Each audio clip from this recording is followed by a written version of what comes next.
mic. This is the phone. Got it? Here.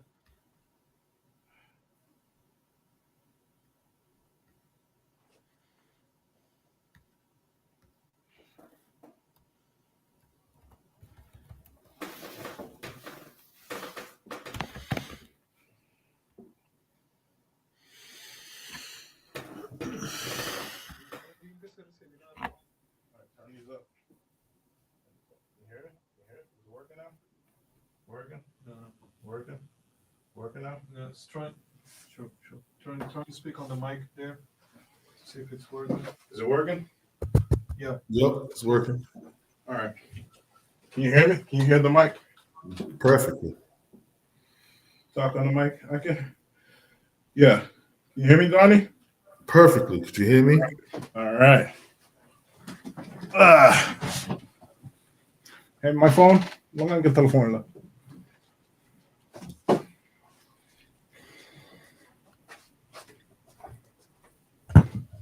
All right.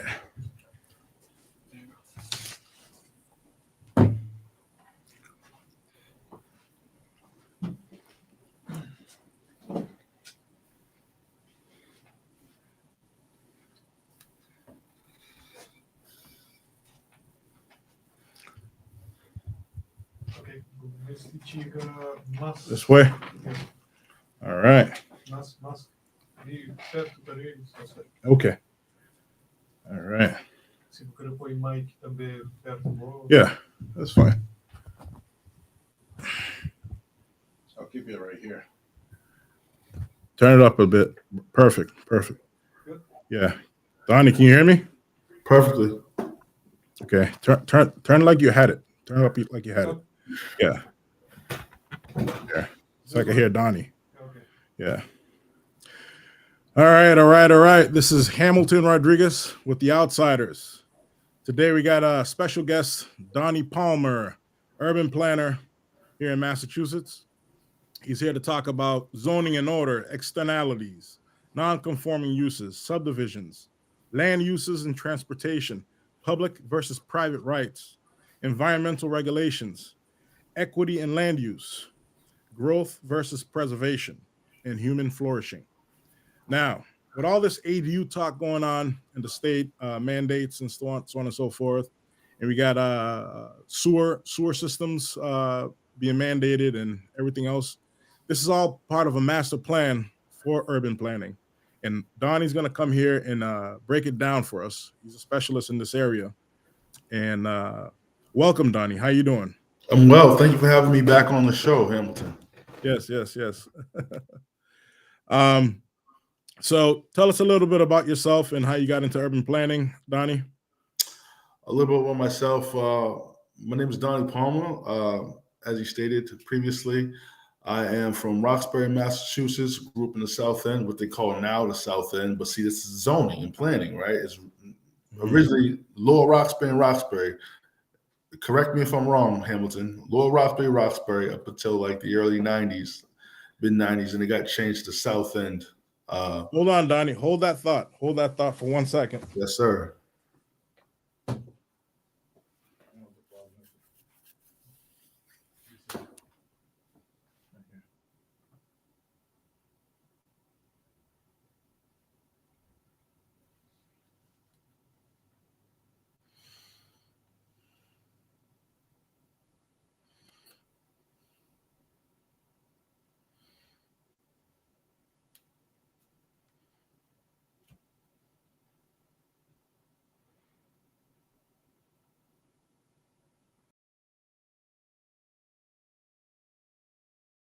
Sorry, Donnie. No worries about it. Yeah. So carry on, brother. Yeah. So Roxbury was split into just Roxbury and Lower Roxbury years ago, up until like the mid 90s, and then some zoning things got changed around, and they called a part of Lower Roxbury South End. So what we all know of the South End now is originally called Lower Roxbury. So that's what planning is. But who got me into planning was Jim Lyons, like 3-4 years ago. After my run for Congress, he said, "Hey, kid, you should go to school and sharpen up your skills. You're pretty smart on this stuff. You should go back to school and learn the ins and out of it. You should probably figure out a degree." And then I talked to my counselor, Doug Sears. He's like, "Hey, you should do urban planning." So I looked into urban planning. I was like, yeah, that's up my alley. That's really up my alley. And for the past 3.5 years, I've been working on a planning degree. Okay. Two Let's get classes. right into the nitty gritty. Yes, What sir. do you want to talk about first, Donnie? Let's talk about zoning laws. Zoning laws, and do they achieve their intended outcomes in Massachusetts? How about that? Let's hit it. Hit it on the nail. So, zoning laws, and do they actually achieve their intended outcomes in Massachusetts?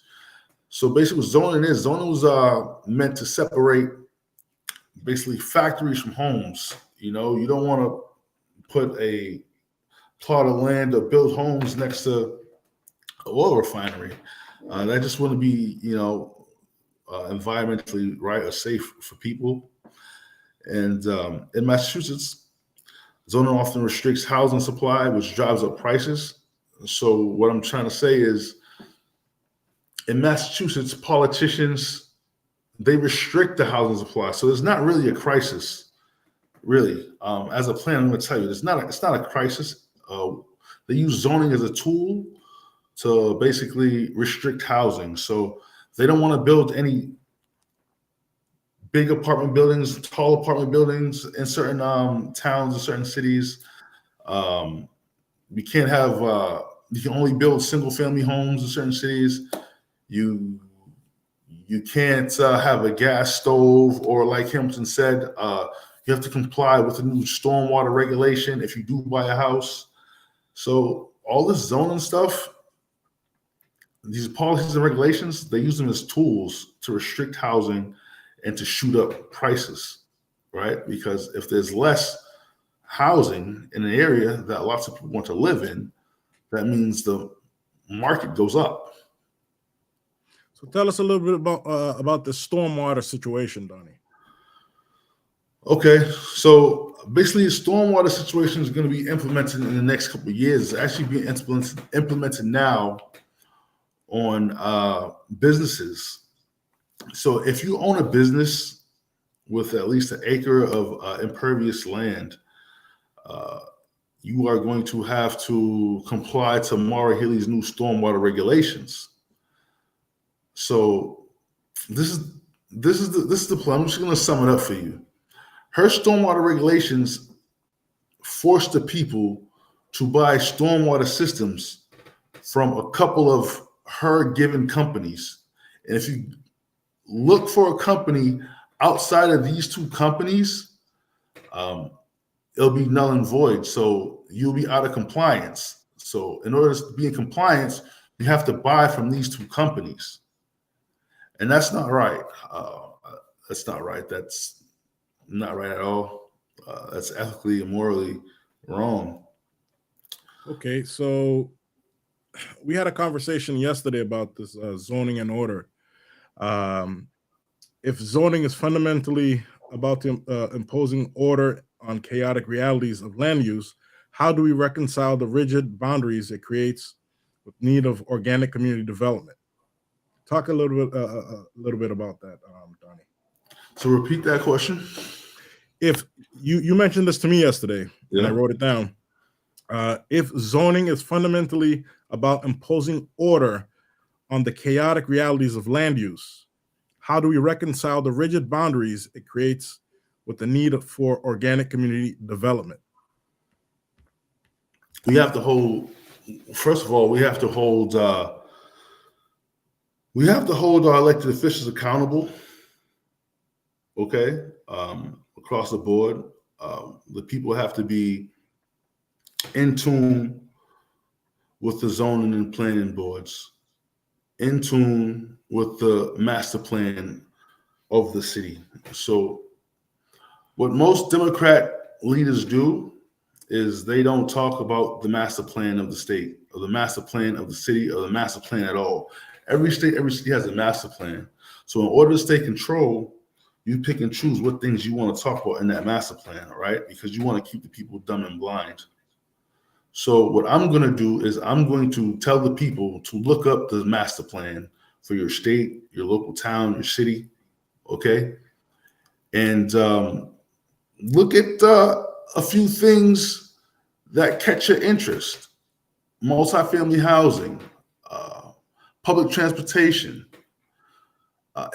colleges, businesses. You know, look at your state and city master plan.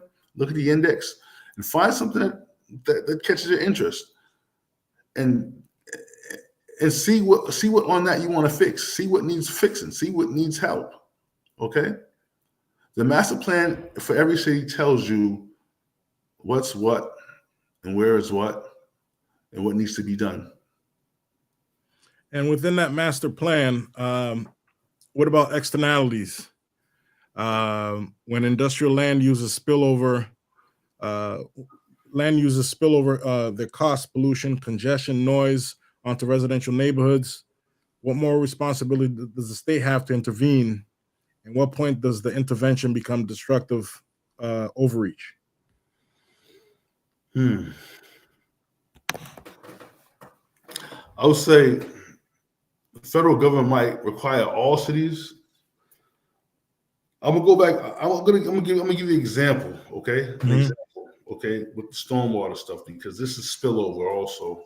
Yeah.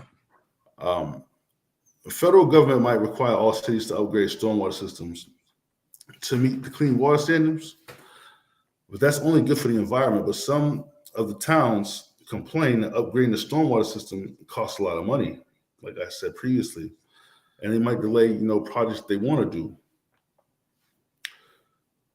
And how you would change that and fix that is people need to hold town committees, and they really need to get with the local zoning board and need to fight back. That's the only way you can do it. Elect people that understand what's going on. Elect people that care about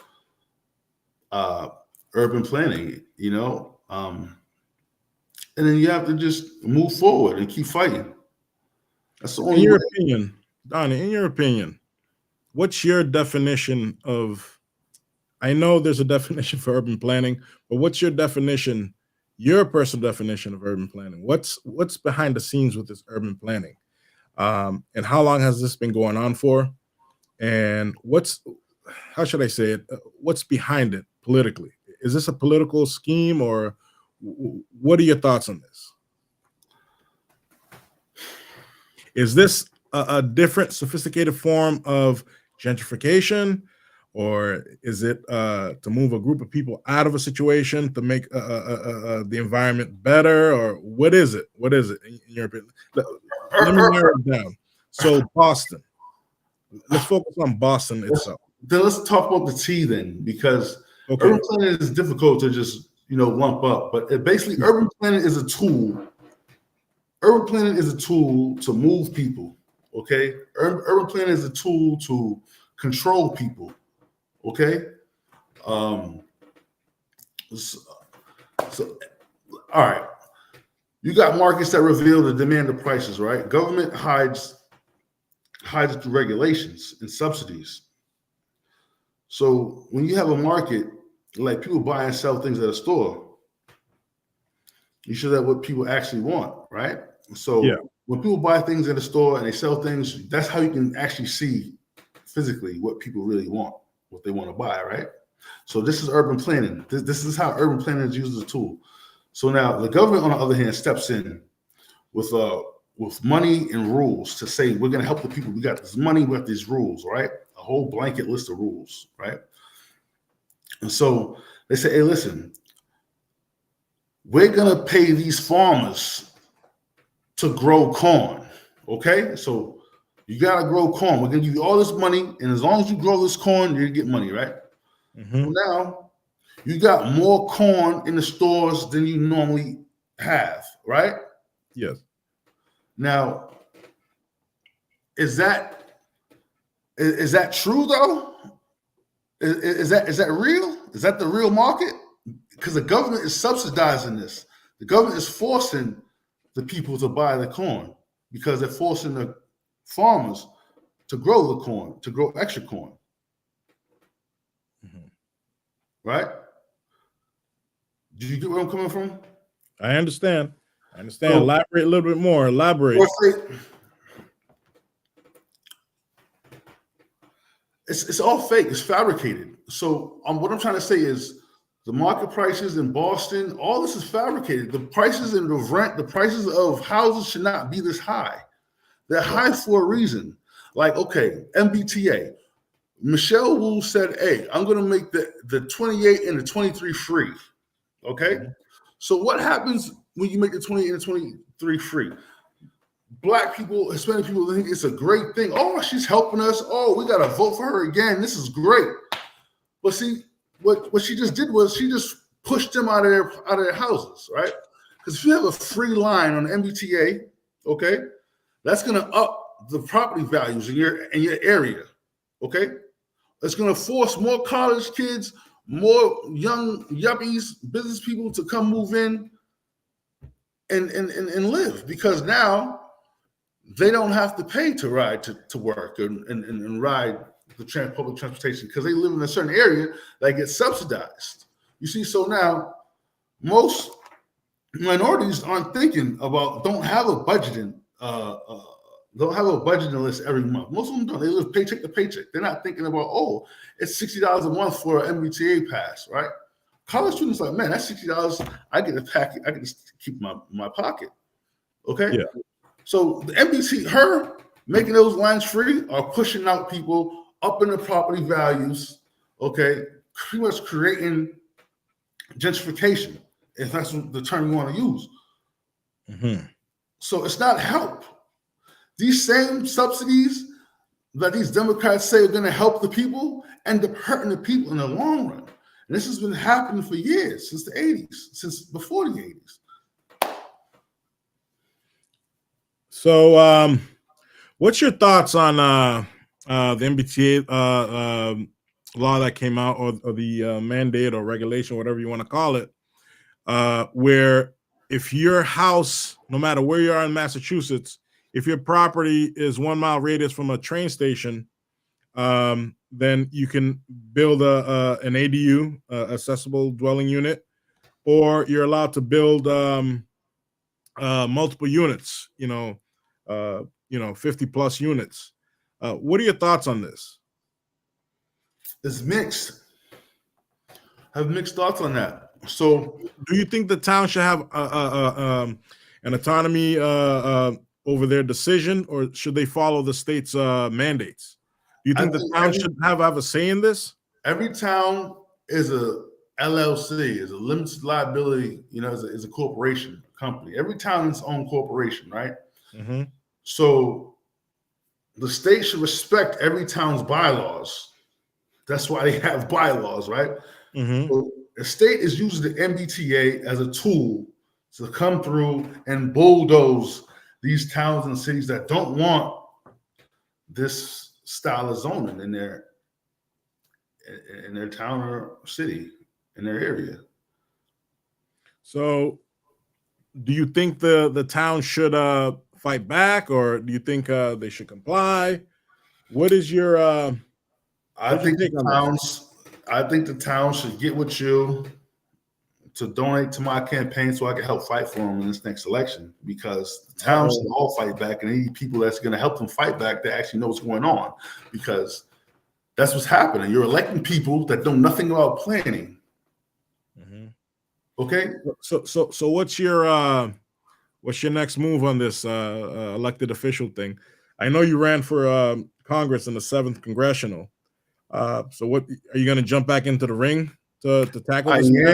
I must jump back into the ring after I'm done with my schooling in about a semester. But 2020, I'll be running next year, so I must jump back in the ring. I must go back and fight Ayanna Pressley. I must unseat her. That's a goal. So that's my goal. So I'm going back to school to learn all the bells and whistles, how to turn all the gears, how all the gears work in state, local government, so I can go back and give Ayana a great fight.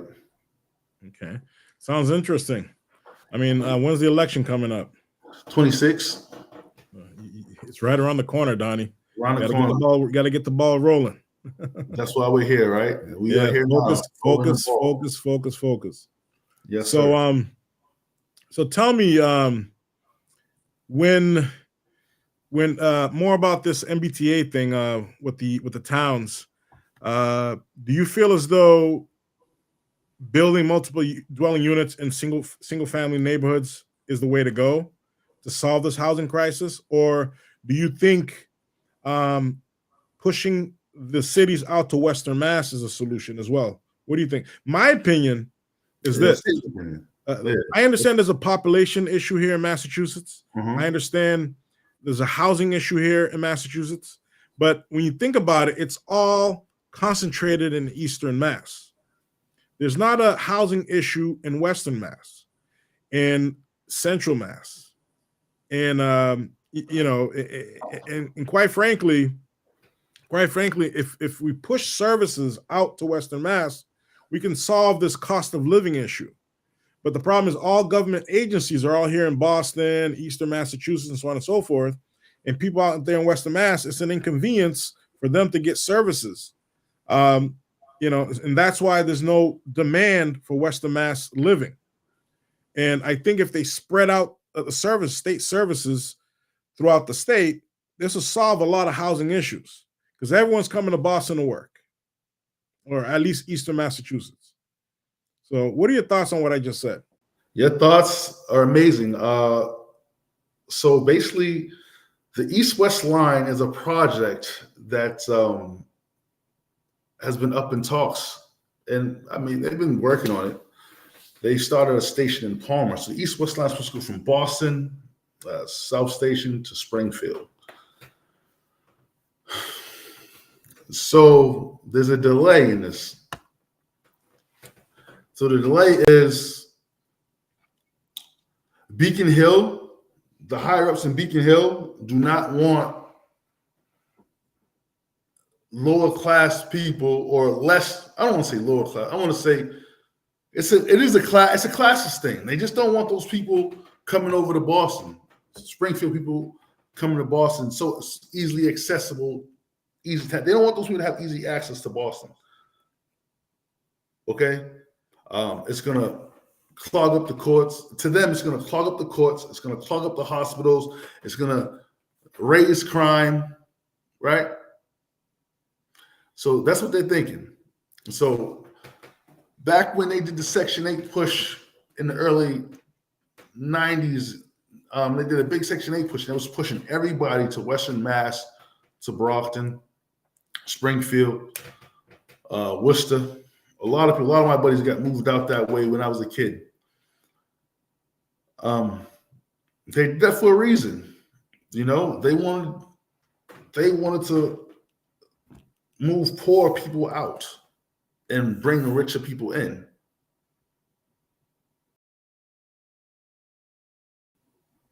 You understand? Like a lot of the people in the South End, before the South End got bought up, they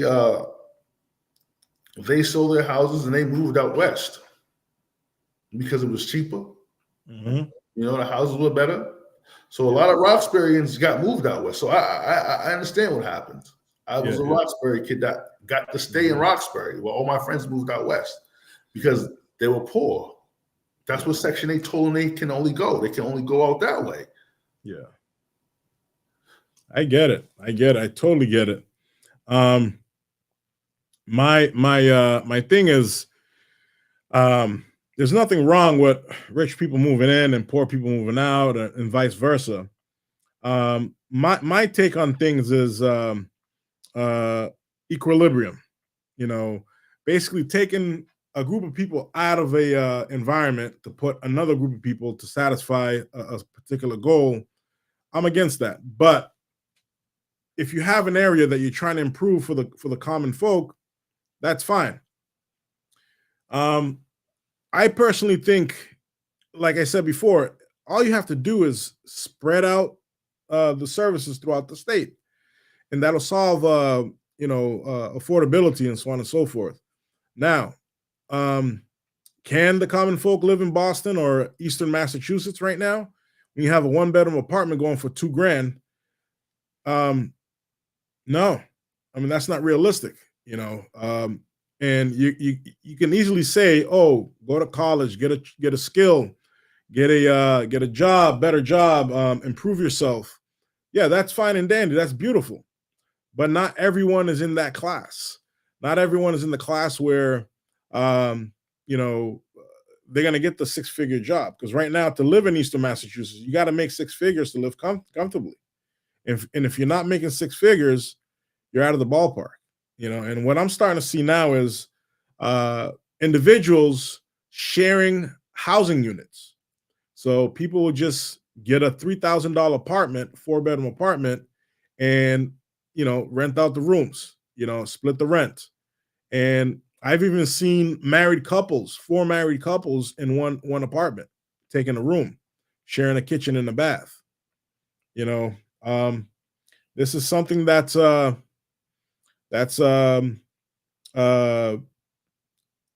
it's a concern right now with affordability right now. And what are your thoughts on that, Donnie? Thoughts on that, because we're under Marxist control. We have Marxist leaders, so we've elected Marxist leaders. Remember, Marxism is to basically, they want to shrink this family. They don't respect family. They don't want family. They want workers. They want slaves. They want you to get up and grind every day, right? Work the system every day. They want you to be a slave to the system. They don't want you to own a piece of property. They don't want you to own a piece of mind. Okay, they don't want that. They want to bog you down with stress and anxiety. Right? I get it. Because you're a number. You're a number. You got to hurry up and die. Yeah. So the next guy can come in and take your place, because we can probably pay him cheap because he doesn't have your experience. So, right? so you believe in the philosophy that there has to be population control? Is that what you're saying? We definitely live in that. We definitely live in that. We definitely live in that. Yeah. They want to control where you live, where you eat, how you get to work. They want to control your children, your family. We definitely live in these times now in Massachusetts, and this is all part of urban planning. Mm-hmm. So you're basically saying there's a conspiracy behind urban planning. I don't say it's a conspiracy, because it's a master plan. It's bigger than conspiracy. A conspiracy is, it could be as it could be. A master plan is actually a real plan on what is. Like when I write a master plan, when Mayor Wu wrote her master plan on making Boston better, or gentrifying Boston, as the people would say, she said, okay, a plan that came to her is, listen, I wanted to try Boston, this is how we do it. All the lines on Blue Hill Ave, free. Every bus, Blue Hill Ave to Ashmont, is free.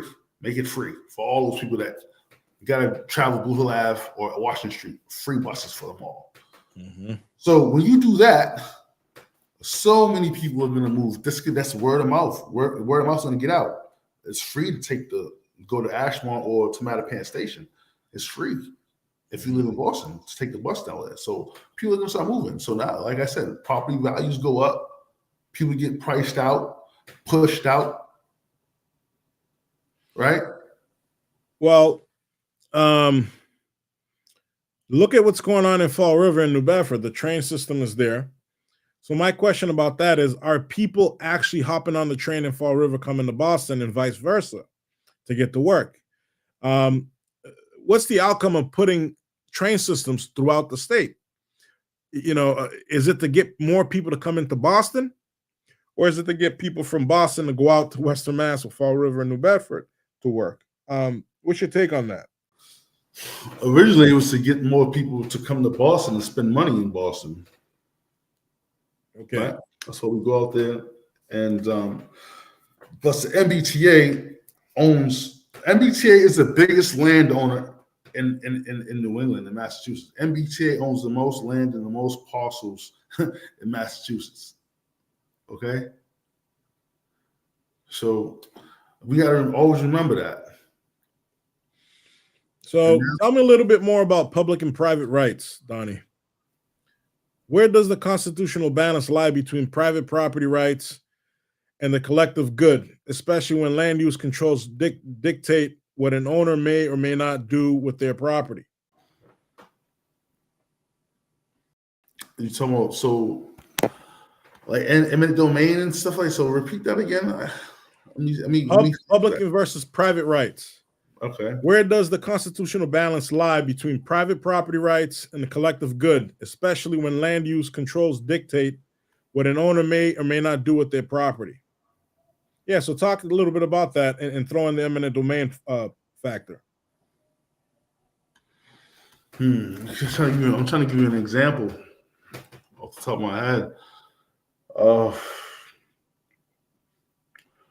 Private rights and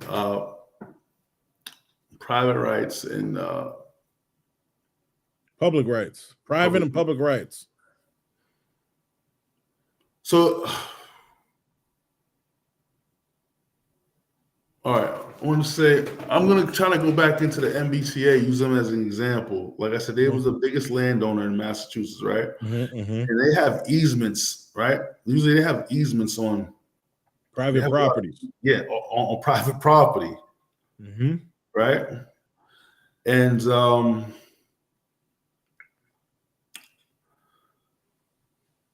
man, it's controversial.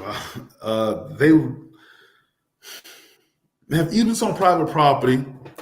So say like in Brookline, okay, they have a piece of land on Sayers property, right? Yeah. And then close to the green line, the B or the C line, okay? And they say, you know what, we want to put up some housing here on this easement. And the Brookline town says, no, you can't do that. Even though, they have all rights to do whatever they want to do on this little easement that they have here in Brookline, right? But the town says, no, you can't do that. So essentially, as a private property owner, you have no rights. You have rights to the extent where, as long as the government doesn't come after you, knocking on your door saying, we want to take this piece of land and put a highway through it, so you got to sell your house at 125% of the value. Essentially, you don't own anything because you have no rights when it comes to the public domain, eminent domain situation. If they need it for public benefit, collective good, your house is out the window. Of course, they'll give you money for it, but you have no say in that. So, Donnie, none. To sum this up, because we're going to wrap up. We started late, so we're going to wrap up this podcast. So, finalize what I just said about eminent domain and your opinion on it, and tell me what you think. To me, eminent domain is theft and thuggery. It can be theft and thuggery. Eminent domain can come in many forms. It can come in, we want to put a road through this town, put a highway through Roxbury like they did. They wanted to put 95 through Roxbury back in the 90s. And eminent domain, certain parts of Roxbury, a lot of people said no. We're not. Mel King said no, we're not doing that. Yeah. And then you have eminent domain where Maura Healey says, listen, if you guys don't comply to this new regulation, I'm going to tax you and take your property, right? And then you have an eminent domain where just if you don't conform, or if they just want to take your land, they can take your land. It has to be a just cause, and they have to have a reason to take your land. But basically, they can take your land because they say, we need this property because for the public good, collective good. It's good. We want to build a museum on this property. Yeah. Right, for the public good. They can do that. It don't have to be a land or a policy. If they create a document or create a sentence saying why they need the land, they can take the land from you. Yeah. I don't believe in that, but if your land does get taken, I mean, they should give you what it's worth and then some. Yeah. All right. Did I answer that question? You answered that question. I think basically, Donnie, you got some work cut out for you. And if this will be a good campaign platform for you when you run for Congress this coming year. I think, in my opinion, if you use this as one of your platforms, it'll help you gain a bigger base than what you already have. And I think last time you ran, you had good headway, but came up short. But this is, second time around. I think you should go for it, man. Go for it, and I wish you luck. And tell me some final things before we wrap this up. Yes, sir. You're a property owner and you're a broker, and you understand what it takes to own a piece of property. It takes a lot of hard work, and property is basically a piece of the American pie, a piece of the American dream. And if people still want to have this American dream, they must elect men like me, women that think like me, or have the same type of passions as me to fight for people's rights, to fight for people's property, to fight for people not being bullied by the state of Massachusetts and people like Mara Haley and Michelle Wu and Ayanna Presley. Just look into people that care about urban planning. Look at people that care about your property taxes. Look at people that care about your school, human flourishing. Just look at people that care about common sense things. Everything else is frou-frou. Yeah, I understand. Totally understand. Well, I appreciate your time, Donnie. And we're gonna get you on the show and on another date. And I look forward to seeing you again. It's always a pleasure to have you on this show. And I wish you luck with your future endeavors, brother. And thank you for sharing your input, your insight, and your opinion on this urban planning matter. And I look forward for you to bring in another theme, another topic on the next show. Okay, Donnie?